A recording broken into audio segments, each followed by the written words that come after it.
Sup guys, it's Alex here, and welcome to another edition of the Bracketology update. This one is for January 24th. As you can see right there, this is for Friday, and man, I keep saying it every single Bracketology that I do, but something crazy just seems to always happen after every single Bracketology that I do.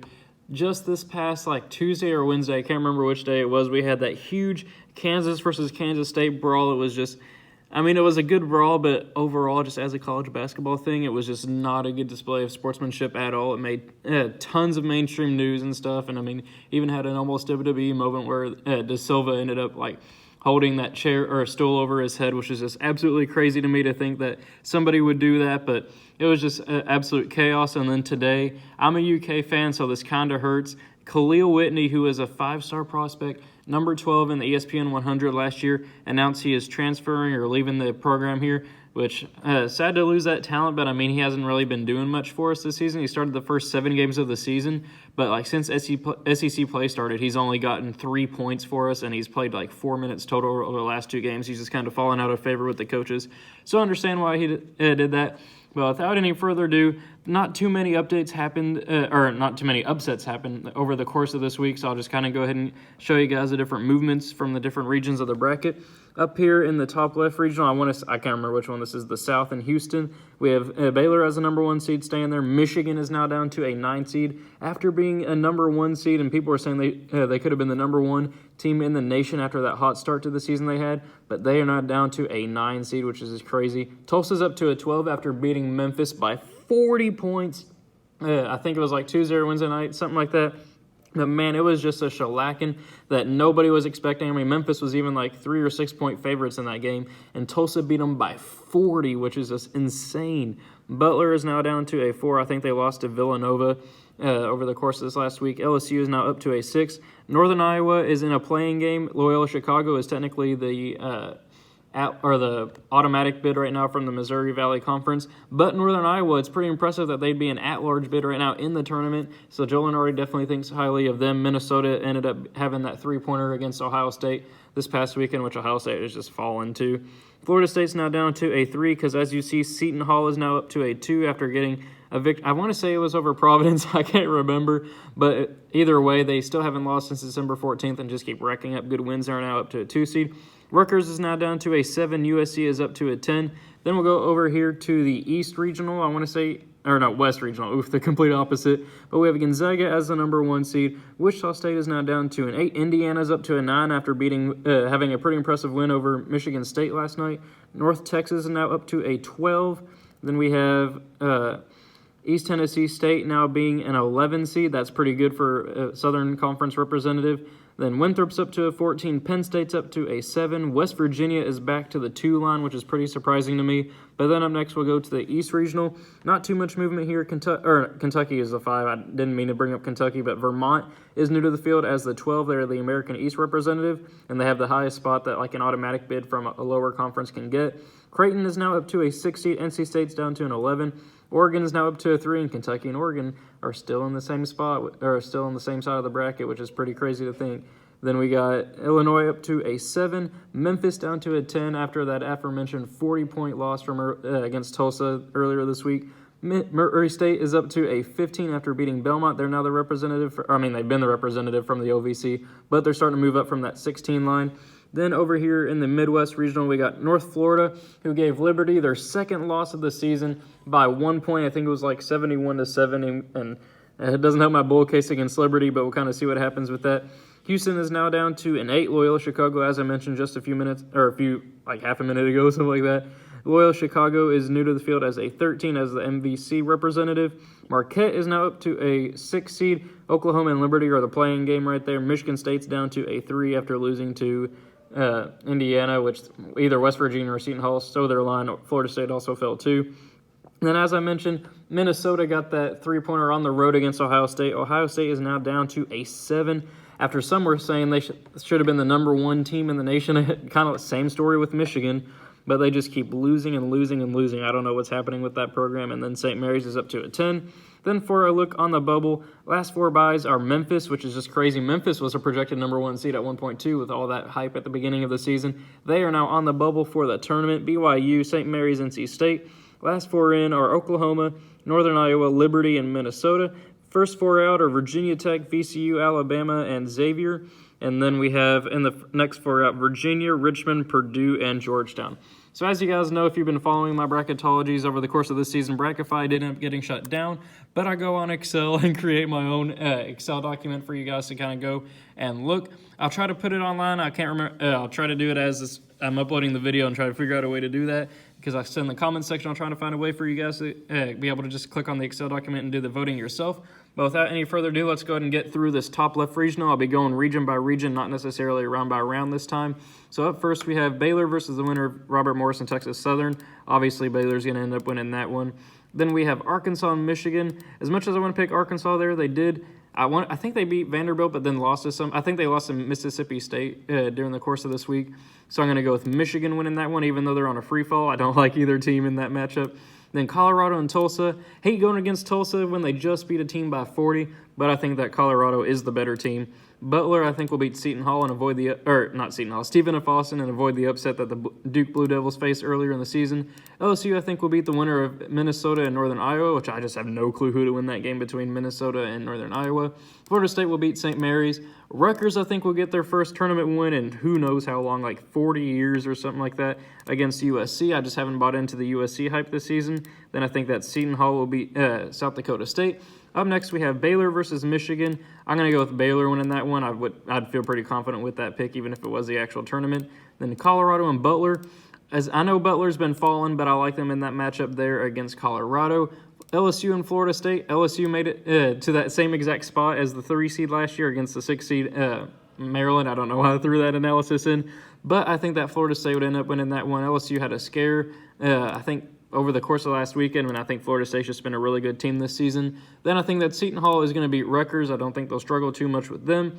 Baylor, I think, will beat Butler, even though that was one of my championship game predictions from probably about a month ago in the Bracketology. Then Seton Hall will beat Florida State to move on to the Elite Eight to face Baylor. And then just as I did last Bracketology, I want to say that I had I had Seton Hall and Gonzaga in the championship game. But I think that Seton Hall, with Miles Powell, can pull off the upset here and move on to the Final Four. I think Baylor's a really good team, and they're the number 1 team in the nation for a reason. But I like Seton Hall to get hot there and go on to the Final Four out of that regional as a 2 seed. Up next, we have this bottom left regional. I want to say I can't remember. I don't remember them by region. We'll have San Diego State beating Princeton. That one's pretty easy. Texas Tech, I think, will beat Stanford. Stanford only has like 3 or 4 losses this season so far, but they've been kind of playing cupcake schools besides Kansas. They've been beating the teams that they're supposed to beat and losing to the teams that they should be losing to. So, I mean, I can't give too much analysis on that. But Texas Tech plays Kentucky tomorrow, so that'll be really interesting to see what happens with that, especially with that drama surrounding Kentucky. I think that it's at Texas Tech, so I kind of think that Texas Tech is going to win that one. Love to see Kentucky win, obviously, but I think Texas Tech is going to win that matchup. Kentucky will beat Vermont. Then we got Maryland beating Colgate. Creighton, I think, will beat NC State. NC State could be a potential upset pick there, but I just don't like them in that sort of situation. Oregon, I think, will beat UC Irvine. Memphis will continue their downward spiral here and lose to Illinois. And I think that Duke will beat Murray State. Then for a spot in the Sweet 16, we got San Diego State beating Texas Tech. I don't know why I took a blank spot there. We got San Diego State beating Texas Tech. Kentucky, I think, can pull off the 5-over-4 upset over Maryland with Anthony Cohen. Kentucky just has a lot more talent, and I think they're starting to turn that program around. Then we got Oregon. I think they'll be able to get the victory there with Peyton and Pritchard over Creighton. Then I think that Duke will beat Illinois. That one's pretty obvious to me. Kentucky and San Diego State. I got to go with the more talented team here in Kentucky. They'll be more battle-tested as the season progresses. And I think that San Diego State, while they're the only undefeated team left in Division I right now, I don't think they'll have the power to be able to match up with Kentucky in the NCAA tournament. Then I think that Duke will beat Oregon. That one will be a really good Elite Eight game. Or no, that would be a Sweet 16. Holy crap, Oregon versus Duke in the Sweet 16. That's a crazy matchup right there. I'd love to see.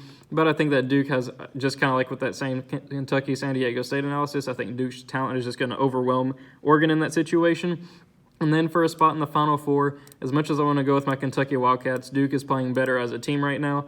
I want to pick Kentucky moving on, but I just can't right now with Duke's talent. So then up here in the top right regional, we'll have Gonzaga facing the winner of Norfolk State and Monmouth. Obviously, that one won't matter because we'll have Gonzaga winning that.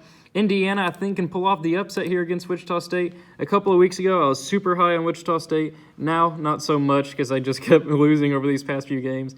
I got Indiana winning that one. Arizona, I think, will be able to hold off North Texas. Then Auburn and New Mexico State, I think these two teams faced each other in the first round of the tournament last year, and Auburn barely escaped with a win. It may have been just New Mexico plainly, but I got Auburn winning that one. East Tennessee State, I'm going to have my first true upset here. I'm going to go with them beating Wisconsin. If you guys have been watching my bracketologies, you know I just haven't been a Wisconsin guy.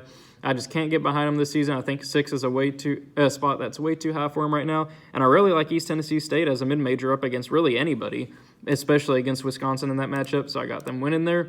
Louisville, I think, will beat Winthrop. Penn State, I think, will beat BYU. Penn State's starting to kind of right the ship after that little stretch where they lost 4 out of 5 or something like that.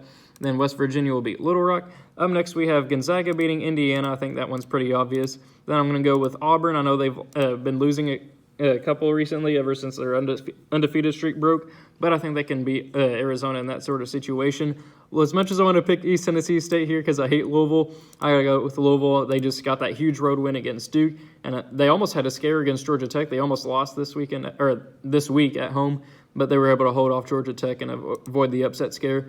Then I'm going to pick West Virginia moving on past Penn State. Gonzaga beating Auburn. I think that one's not going to be that close of a game. I know Auburn fans are going to hate me for that, and I've been picking against Auburn recently, but I mean, it's just the truth. Then I think that Jordan Nwora is going to power Louisville past West Virginia, if I can click them here.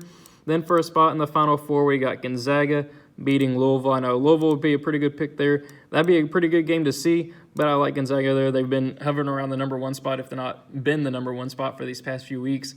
And I really like them in that sort of situation against Louisville, especially if they can shut down Jordan Nwora, who's the powerhouse of their team and just hasn't been showing up in big games for some reason.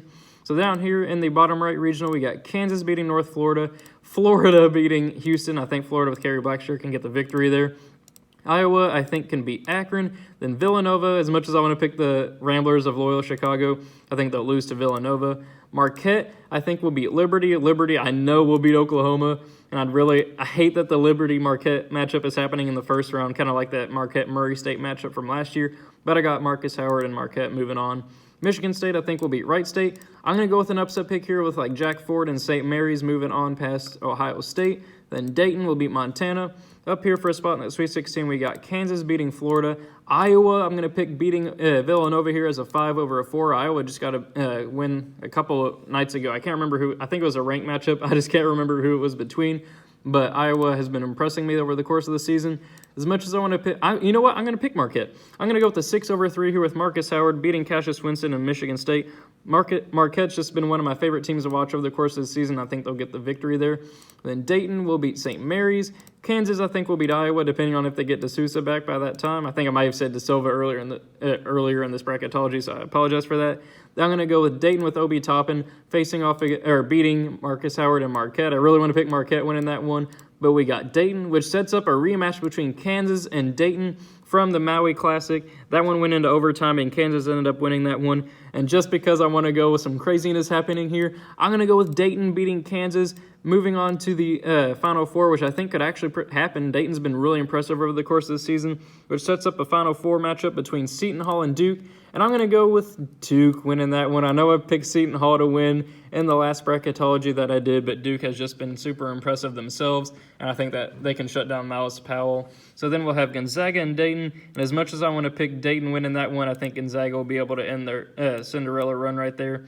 Or not Cinderella run because they're a 2 seed, but you know what I mean. Dayton hasn't really been in this situation before, and that sets up a Duke versus Gonzaga matchup. I know that sounds kind of chalk, but it's a 1 versus 2 national championship game.